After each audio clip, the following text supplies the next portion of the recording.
बद्रिकाश्रम इस गंधमादन पर्वत प्रदेश को पार्वती के पिता की राजधानी, वैदिक रुद्र का कैलाश धाम, कुमार कार्तिकेय एवं पांचों पांडवों की जन्मभूमि होने का गौरव प्राप्त है। इसलिए विष्णु पुराण में लिखा है, यद वद्याश्रम पुण्य गंधमादन पर्वते नर नारायण स्थाने तत्पवित्र महीतले। वैदिक ऋषियों की उसी आध्यात्मिक परंपरा से प्रेरित आचार्य शंकर ने 2 बार बद्री केदार की यात्रा की और यहीं समाधिस्थ हुए। पुराणों में इलावृत मेरु, सुमेरु, कैलाश, गंधमादन, तपोभूमि, उत्तर कुरु, केदारखंड, बद्रिकाश्रम और उत्तराखंड के नाम से यह प्रदेश प्रसिद्ध था। स्कंद पुराण अनुसार युग परिवर्तन होते ही इसके नामों में भी परिवर्तन होता रहा है। सतयुग और त्रेता में अद्वितीय आध्यात्मिक महत्व के कारण इसका नाम मुक्तिप्रद और योग सिद्ध, द्वापर में विशाला और कलयुग में बद्रिकाश्रम हुआ। द्वापर में यहाँ देवता, ऋषि और तीर्थों की व्यापकता होने से यह क्षेत्र विशाल हो गया था, इसलिए इस बद्री क्षेत्र को विशालपुरी भी कहने लगे। ऋषि वाक्यों के अनुसार कलयुग में भी इस क्षेत्र का एक निश्चित सर्वसम्मत नाम नहीं रह सका है। आज तक इसके कई नवीन नामकरण हो चुके हैं। गढ़वाल नरेशों के राज्य शासन में लगभग 1500 ईस्वी के पश्चात इसका नाम गढ़वाल, गढ़ों का देश हुआ। नमस्कार मित्रों, आज की चर्चा में गढ़वाल का आध्यात्मिक और प्राचीन इतिहास। गढ़वाल नरेशों के शासन काल में इसका नाम गढ़वाल और गढ़राज ही रहा। गढ़वाल नरेश फतेह शाह के राजकवि रतन ने फतेह प्रकाश के से लगभग 7 स्थानों पर इसको गढ़वाल नाम से ही संबोधित किया है। गढ़वाल राज की प्रशंसा में रतन कवि ने लिखा है, लोक धुलो कहू ते ऊपर रहेगो भारो, भानु ते प्रभानी को निधान आन आवेगो, सरितो सरस सुरसरी ते सही करेगो, हरिहर ते अधिक अधिपति मानेगो, उरध परारध ते गणति गनेगो नी, वेद ते प्रमाण सु प्रमाण कछु जानेगो, सुजस ते भलेओ मुख मुखन भनेगो बाढ़ी, गढ़वाड़ राज पर राज जो बखानेगो, गुण गढ़वाड़ नरेश के अद्भुत अधिक अपार, जिन्हों पर पुण्य रक्त सब अगिनत गिरा प्रकार। स्वर्गीय मोलाराम ने भी अपने गढ़वाल वंश के इतिहास में इसको गढ़राज ही लिखा है। वाल्टन गढ़वाल गजेटियर्स में लिखता है, गढ़वाल नाम का अर्थ गढ़ों का देश है। गढ़वाल परंपरानुसार 52 सामंतों द्वारा शासित था। प्रत्येक सामंत का अपना स्वतंत्र गढ़ था। इस प्रकार जो समस्त पर्वत प्रदेश गढ़वाल नरेशों के राज्यकाल में, गढ़वाल अंग्रेजों के शासन काल में गढ़वाल के नाम से विख्यात रहा, वह भारत की स्वाधीनता के एक युग के पश्चात पुनः 4 भागों में विभाजित होकर नवीन नामों से चमोली, पौड़ी, टिहरी और उत्तरकाशी कहलाने लगा है। गढ़वाल हिमालयन गजेटियर्स के अनुसार एक समय अलग अलग छोटे छोटे 52 राजाओं में बटा हुआ होने के कारण बावनी नाम से ही पुकारा जाता था। श्रीनगर नरेशों के राज्यकाल में लगभग 15वीं शताब्दी से इस प्रदेश का नाम गढ़वाल या गढ़राज प्रमाणित है। हरिद्वार से मानसरोवर तक तथा बघान से लेकर तमसा तट तक गंगा यमुना का यह उद्गम स्थल प्राचीन काल से अविच्छिन्न रूप से गढ़वाल राज की सीमांतर्गत रहा है। मुगल बादशाहों द्वारा उनके आक्रमण प्रत्याक्रमणों से भी इसकी यह अविच्छिन्नता भंग नहीं हुई। सन 1816 में अंग्रेजों ने इसके शिवालिक पर्वत प्रदेश को काटकर उसका पृथक जिला देहरादून बना दिया।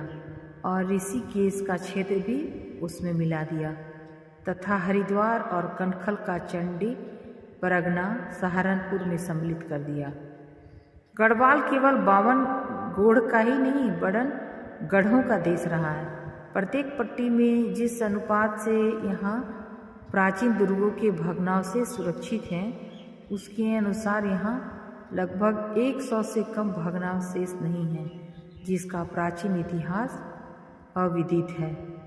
वस्तुतः इनमें से अधिकांश ऋग्वेद में वर्णित इंद्र के नेतृत्व में आर्य नरेशों द्वारा तोड़े गए संबरासुर के विशाल प्रस्तर खंडों से निर्मित 100 दुर्गों के भग्नावशेष हैं और परंपरानुसार उनसे संबंधित प्रचलित लोक कथाओं के आधार पर इस प्रदेश का नाम गढ़वाल पड़ा। महापंडित राहुल ने भी कुमायूं पृष्ठ 26-31 में संबर के इन दुर्गों का पाचाल गढ़वाल और कुमायूं के पहाड़ों में होना स्वीकार किया है। इन्होंने ऋग्वैदिक पाचाल राज्य दिवोदास सुदास द्वारा साम्राज्य असुरों के साथ हिमालय के इस पर्वत प्रदेश में युद्ध लड़े जाने का उल्लेख किया है। इस पर्वत प्रदेश का नाम गढ़वाल नाम ऐसा नवीन नाम है जिसका प्राचीन भारतीय साहित्य में कहीं अस्तित्व ही नहीं है। इसलिए प्रायः सभी इतिहासकारों ने अपने भौगोलिक एवं ऐतिहासिक अन्वेषणों में भारतीय संस्कृति के इस आदि स्रोत की सर्वथा उपेक्षा की।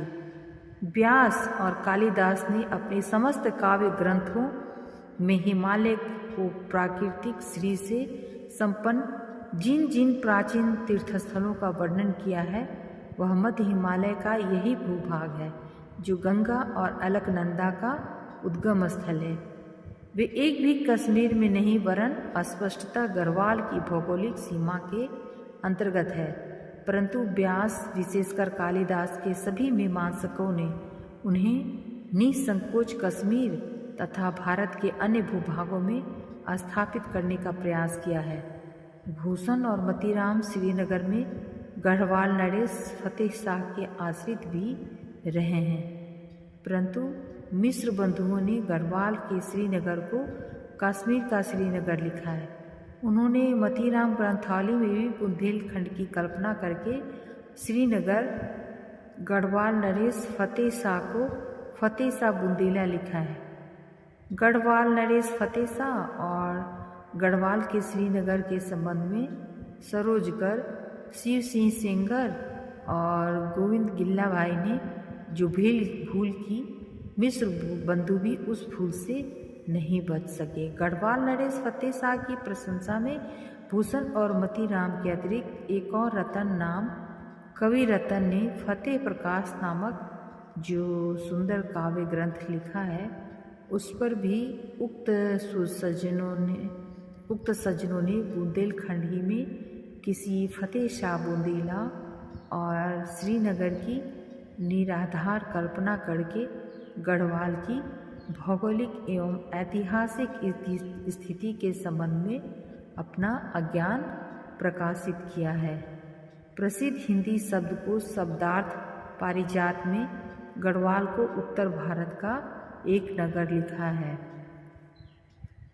गढ़वाल को वेदों ने, पुराणों ने उसके सुंदर सरोवरों, प्राकृतिक पुष्पदानों, तीर्थस्थलों तथा अगणित नदी निर्झरों के कारण स्वर्ग भूमि स्वीकार किया है।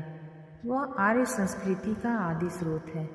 आज भी आर्य जगत में उसकी आध्यात्मिक अद्वितीयता सुरक्षित है, परंतु भारतवर्ष के इतिहास की भांति उसका सिलसिलेवार लिखित इतिहास प्राप्त नहीं है। उसके क्रमबद्ध इतिहास लिखने वालों के पास भी आज प्रमाणिक ऐतिहासिक सामग्री का अभाव है। हिंदू शास्त्रों द्वारा गढ़वाल का सर्वोपरि आध्यात्मिक महत्व सर्वत्र स्वीकृत है, परंतु गढ़वाल में कुछ रहे सहे तीर्थस्थलों, गंगा आदि देव नदियों के अतिरिक्त उसके अधिकांश प्राचीन स्मारक सुरक्षित नहीं हैं और न तो प्राचीन लिपिबद्ध इतिहास ग्रंथ ही उपलब्ध हैं। स्कंद पुराण अंतर्गत केदार खंड में इस क्षेत्र के तीर्थ स्थलों का क्रमबद्ध ऐतिहासिक एवं आध्यात्मिक महत्व प्रतिपादित है, परंतु जिस प्रकार वेदों और पुराणों के मौखिक रूप से पीढ़ी दर पीढ़ी प्रचलित रहने के कारण लोगों ने अपने अपने समय की नई नई घटनाओं और नए नए नामों पर प्राचीनता की मुहर लगाने के लिए उन्हें उनमें सम्मिलित कर उनकी ऐतिहासिक स्थिति को विवादास्पद कर दिया है। उससे केदार खंड भी अछूता नहीं है। फिर भी वेदों और पुराणों द्वारा प्रतिपादित जिस प्राचीनता का केदार खंड में उल्लेख है उसकी सत्यता निर्विवाद है। उसको भी प्रक्षिप्त सिद्ध करके उसकी ऐतिहासिक सत्यता की अस्वीकृति से संपूर्ण प्राचीन हिंदू वाङ्मय की प्राचीनता विवादास्पद हो जाती है। गढ़वाल मध्य हिमालय के सबसे अधिक हिमशिखरों से आच्छादित है। समुद्र गर्भ से जब लाखों वर्ष पूर्व हिमालय का प्रथम आविर्भाव हुआ होगा, उस युग से इसका रूप इतना ऊंचा नीचा उबड़ खाबड़ नहीं रहा होगा। उस युग में इसका रूप इतना ऊंचा नीचा उबड़ खाबड़ नहीं रहा होगा। यह पर्वतीय प्रदेश प्रखर प्रवाहिनी नदियों का देश है। सदियों से भूकंप प्रतिवर्ष बरसाती बाढ़ों नदी नालों से कट कर इसके मूल ऋग्वैदिक रूप और वर्तमान रूप में एवं उसके प्राचीन ऐतिहासिक स्मारकों की वास्तविक भौगोलिक स्थिति में आकाश पाताल का अंतर पड़ता चला गया है। श्री हरि कृष्ण रतूड़ी हिंदी की कई पुस्तकों के रचयिता और टेरी राज के प्रसिद्ध कानूनी ग्रंथ नरेंद्र लॉ के संपादक रहे हैं। उनके कथनानुसार उनको टिहरी दरबार में भी गढ़वाल राज्य की पूर्ण अथवा अपूर्ण सिलसिलेवार कोई ऐतिहासिक सामग्री उपलब्ध नहीं हुई है। रतूड़ी जी के इतिहास से पूर्व एटकिंसन साहब ने हिमालयन गजेटियर्स द्वारा गढ़वाल के इतिहास पर जो थोड़ा बहुत खोजपूर्ण प्रकाश डालने का प्रयत्न किया है, उसका अपने इतिहास में रतूड़ी जी ने बहुत कम प्रयोग किया है। श्री रतूड़ी जी ने पूर्व एटकिंसन साहब की ऐतिहासिक खोजों के आधार पर सन 1921 में वाल्टन का गढ़वाल गजेटियर्स भी प्रकाशित हो चुका था। यद्यपि अपने इतिहास की भूमिका में रतूड़ी जी द्वारा अंकित तिथि 1920 है, परंतु गढ़वाली प्रेस देहरादून द्वारा उनका इतिहास प्रथम बार सन 1928 में प्रकाशित हुआ है। उन्होंने अपने इतिहास में जहां फ्रेजर, हार्डविक, बर्नियर और विलियम्स के ऐतिहासिक कथनों के स्थान स्थान पर उदाहरण दिए हैं, वहां एटकिंसन साहब द्वारा प्रकाशित खोजपूर्ण सामग्री से अधिक सहायता नहीं ली। केवल पृष्ठ 361 में एक स्थान पर नाग, हून, खुशों के संबंध में उनका कथन उद्धृत किया है। रतूड़ी जी के पश्चात महापंडित राहुल जी ने हिमालय परिचय में गढ़वाल का कुछ विस्तार पूर्वक परिचय देने का प्रयत्न किया है। इसके लिए उन्होंने अपने पूर्ववर्ती समस्त हिंदी और अंग्रेजी इतिहास ग्रंथों से भी सहायता ली है, परंतु अपने पूर्ववर्ती इतिहासकारों की भांति वे भी 9वीं शताब्दी से पूर्व गढ़वाल के अंधकारमय युग के ऐतिहासिक तथ्यों पर उल्लेखनीय प्रकाश प्रस्तुत करने में असमर्थ रहे हैं। जल प्लावन के समय जब वैवस्वत मनु, सुकुटुम्ब, अलकनंदा और सरस्वती नदी के इस तटवर्ती प्रदेश में निवास करते थे, उस समय उनकी पुत्री ईला और चंद्रमा के पुत्र बुध के संयोग से चंद्रवंश के प्रथम पुरुष पुरूरवा का जन्म हुआ।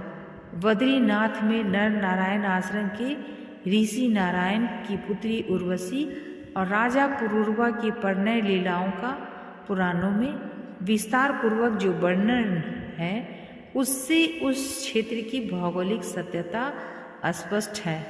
अलकनंदा के तटवर्ती क्षेत्र चांदपुर, परगने और चांदपुर गढ़ में चंद्रवंशी राजाओं की ऐतिहासिक स्मृति सुरक्षित है। 9वीं शताब्दी से पूर्व गढ़वाल की राजनीतिक स्थिति उल्लेखनीय न रही हो यह असंभव है।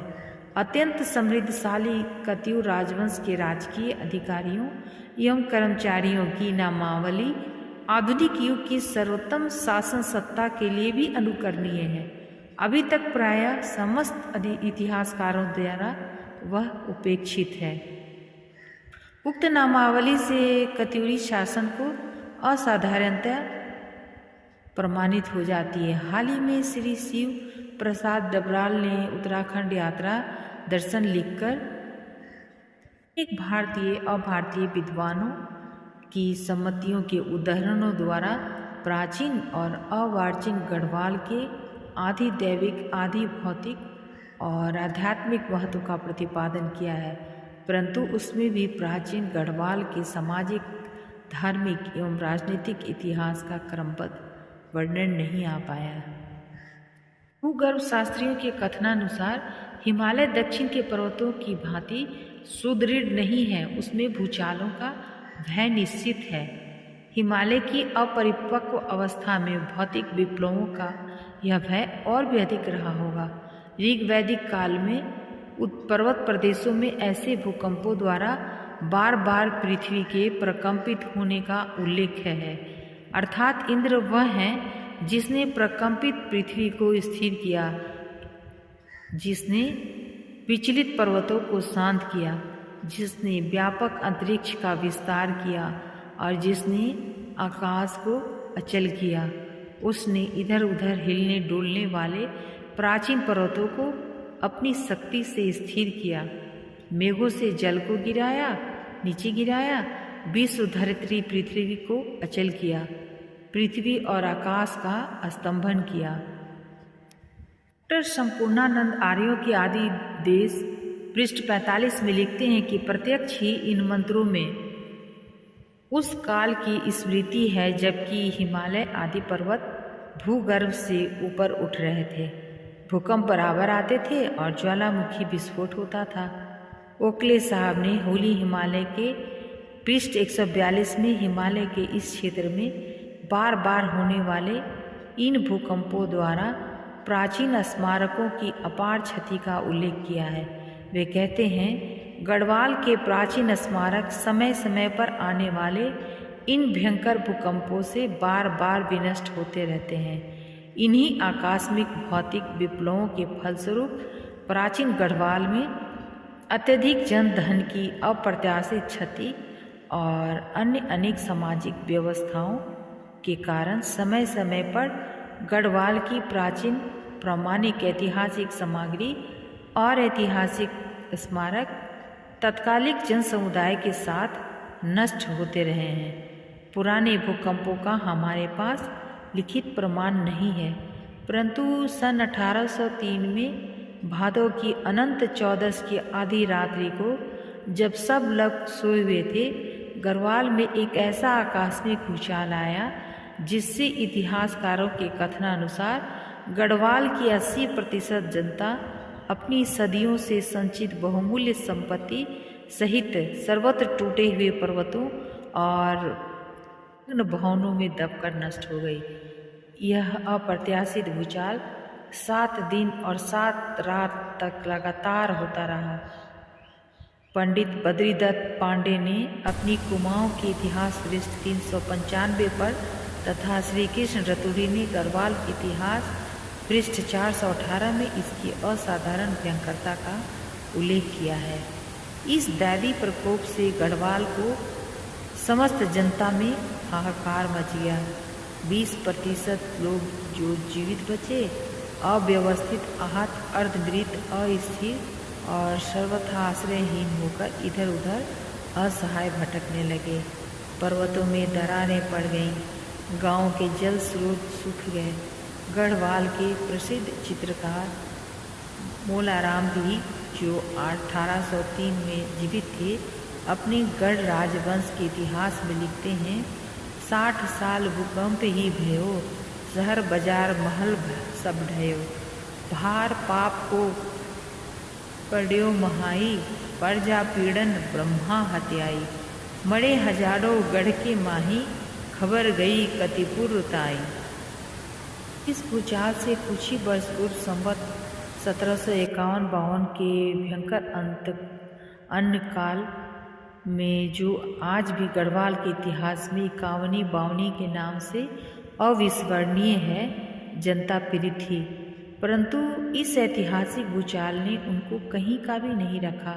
फसल नष्ट हो गई थी, खेत खड़बड़ हो गए थे, मकान गिर गए थे। 20% जीवित जनता अर्धमृत और असहाय होकर निराधार घूम रही थी। गढ़वाल की इस करुणाजनक स्थिति की कुछ देशद्रोहियों से सूचना पाकर 11 गते आषाढ़ सन 1804 में गोरखों ने अल्मोड़े से गढ़वाल पर पुनः आक्रमण कर दिया। अल्मोड़े पर सन 1790 में गोरखों का राज्य शासन स्थापित हो चुका था और कुमाऊं के चाणक्य श्री हर्षदेव जोशी के परामर्श से वे सन 1791 में गढ़वाल में लंगरगढ़ी को हस्तगत करने का कई बार असफल प्रयत्न कर चुके थे। गढ़वाल की केवल 20% जनता का, जिसमें आधे से अधिक बालक, वृद्ध, रोगी तथा आहत भी रहे होंगे, अपनी असंगठित स्थिति में शक्तिशाली गोरखों को रणकुशल सेना का मुकाबला करना असंभव था। गोरखों ने गढ़वालियों की इस दयनीय दशा से लाभ उठाकर जिस अमानवीय वीरता का परिचय दिया, वह गढ़वाल में गोरखयागी के नाम से प्रसिद्ध है। श्रीनगर में गढ़वाल नरेश तीनों भाई परस्पर गृह युद्धों में फंसकर जब अपनी अपनी स्वतंत्र सैनिक शक्ति और स्वतंत्र राजनीतिक दल स्थापित कर एक दूसरे के विरुद्ध षड्यंत्र रचने तल्लीन थे, गोरखों की एक सेना ने कैमूर से और दूसरी ने दक्षिण गढ़वाल की ओर से श्रीनगर पर आक्रमण कर दिया। श्रीनगर में केवल 1000 पैदल सैनिक रहते थे। शेष सेना का 80% भाग, जो उन दिनों श्रीनगर से दूर गढ़वाल की पट्टियों और सीमांत क्षेत्रों में शांति और रक्षा व्यवस्था के लिए नियुक्त रहता था, भूचाल से दबकर नष्ट हो गया।